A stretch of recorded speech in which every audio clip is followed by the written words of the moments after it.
Bonjour, je m'appelle Lila Choupa-Hoops et j'étais invitée pour parler de ma passion, le hula hoop. Bon, je vais vous révéler mes petits secrets, puisque à chaque fois on me demande pourquoi le cerceau il tombe à cause de la gravité. Et comment on le maintient, en fait, il y a un mouvement de hanche qu'il faut faire. Alors c'est pas vraiment un mouvement de hanche, c'est un mouvement de ventre. Alors c'est moins joli quand je le dis comme ça, mais avec les muscles, avec les abdominaux, on va venir pousser le cerceau de l'avant vers l'arrière. Alors il faut pas essayer de faire des cercles, parce que faire un cercle dans un cercle, ça marche pas.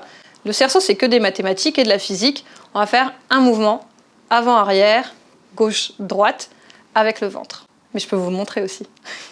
Alors déjà, première chose, quand on débute le hula hoop, il nous faut un cerceau débutant. C'est un cerceau qui est quand même assez grand, qui arrive presque au niveau du nombril.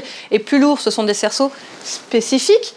Ils sont lourds et grands, c'est pour faire un mouvement plus lent avec la taille. Sinon, ça tomberait directement par terre. Alors si vous voyez de côté, en fait, je le pousse vraiment ici avec mon ventre. Une jambe légèrement vers l'avant. Et je pousse avant, arrière, avant, arrière.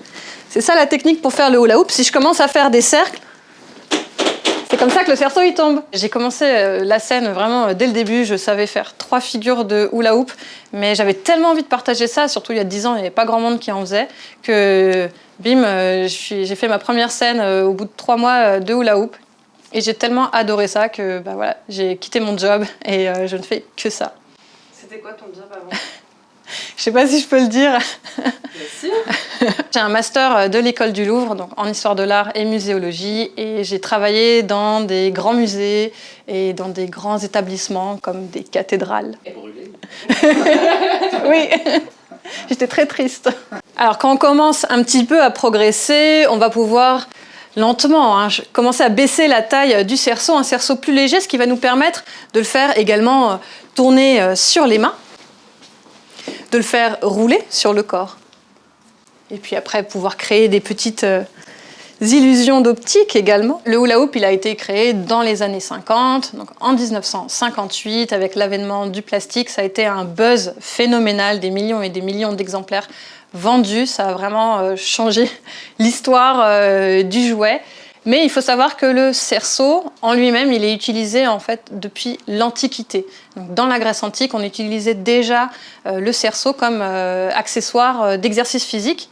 Le cercle, c'est fascinant, on le retrouve dans tellement de choses, dans la nature, les planètes. On a aussi plein de représentations donc, dans d'autres tribus du monde. Par exemple, les Amérindiens d'Amérique font du cerceau, dansent avec les cerceaux d'une manière totalement différente, et puis bien avant les années 50.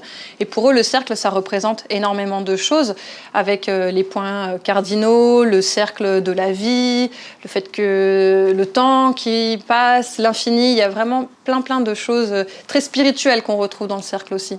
Et quand on monte encore un niveau, on va pouvoir se mettre à créer des figures, à faire des choses un petit peu de folie, avec les jambes, pam pam pam, hop, ça remonte. Oups, ça tourne.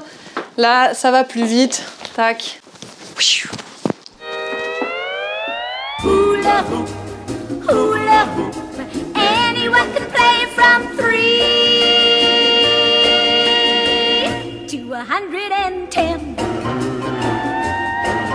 From LA to New York, from Georgia to Duluth. Everyone is playing with the hula hoop.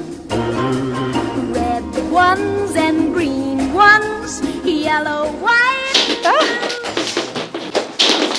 j'ai rien cassé, ça va. Non, c'est bon.